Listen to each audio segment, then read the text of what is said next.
નગરપાલિકા દ્વારા આશરે 1,55,00,000 રૂપિયા ખર્ચે બનેલ શોપિંગ સેન્ટરની હરાજી ન થતાં ખંડેર બનવા પામ્યું। મોટા કૂડ ઉંદરડાઓથી ઠેર ઠેર મોટા ખાડાઓ જોવા મળ્યા।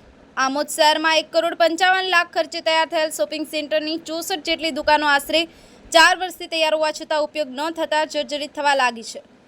સાથે શોપિંગ સેન્ટરની સામે લારી ગલ્લા અને કેબિનોવાળાઓએ અડ્ડો જમાવ્યો છે અને રોડ રસ્તા પર પોતાનો માલ સામાન મૂકી દબાણ કરી ટ્રાફિકની સમસ્યા ઊભી કરેલ છે તથા શોપિંગ સેન્ટરની સામે દુકાનો દ્વારા ગંદકીનું સામ્રાજ્ય કરેલ હોવાથી મોટા કૂડ ઉંદર દ્વારા શોપિંગની દુકાનોમાં પોલાણ કરેલ નજરે પડેલ છે।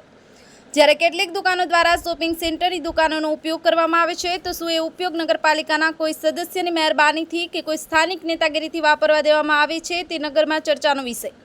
અંતે ઉલ્લેખનીય છે કે આ શોપિંગ સેન્ટર 4 વર્ષથી બનેલ પડેલ છે અને નીચેથી ઉપર સુધી અને આમોદ નગરપાલિકામાં પણ ભારતીય જનતા પાર્ટીનું બોર્ડ હોવા છતાં આજ દિન સુધી તેની હરાજી કરી શકતા નથી।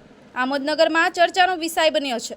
સફીક બાપુ, કરજણ સંદેશ ન્યૂઝ, ભરૂચ, આમોદ।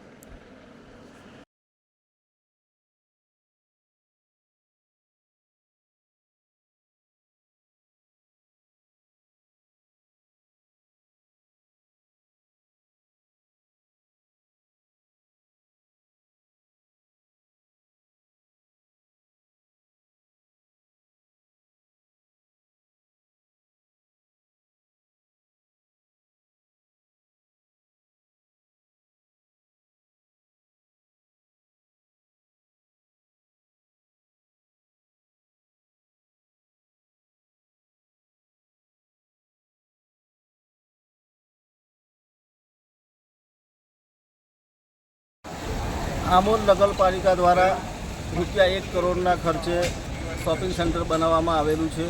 જે શોપિંગ સેન્ટર છેલ્લા 1 વર્ષથી બનીને તૈયાર છે, પરંતુ કોઈ અગમ્ય કારણોસર એનું ઓપનિંગ કરવામાં નથી આવતું। ત્યાં આગળ લારી ગલ્લાવાળાએ દબાણ કરેલું છે અને એ પોતાનો ધંધો ત્યાં કરી રહેલા છે, જેના લઈને કોળ ઉંદરોનો ત્રાસ ત્યાં આગળ વધી ગયો છે અને એમણે રીતસરના પોતાના ઘરો ત્યાં બનાવેલા છે કોળ ઉંદરોએ, અને એના લઈને નગરપાલિકાના શોપિંગ સેન્ટરના પ્લિન્થને ખૂબ જ મોટું નુકસાન થાય એવી શક્યતાઓ છે।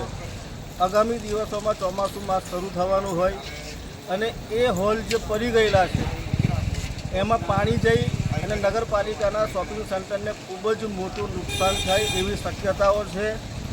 જેથી આ બાબતે મેં એક અરજી આપેલી છે, એના વિડીયોગ્રાફ બનાવીને અને એના ફોટોગ્રાફ બનાવીને પણ નગરપાલિકાના એન્જિનિયરને અને ચીફ ઓફિસરશ્રીને બતાવેલા છે અને આજે લેખિતમાં અરજી આપેલી છે કે આ બાબતે વહેલામાં વહેલી તકે કે વરસાદ શરૂ થાય એ પહેલાં યોગ્ય નિર્ણય લેવામાં આવે એવી આશા મને છે।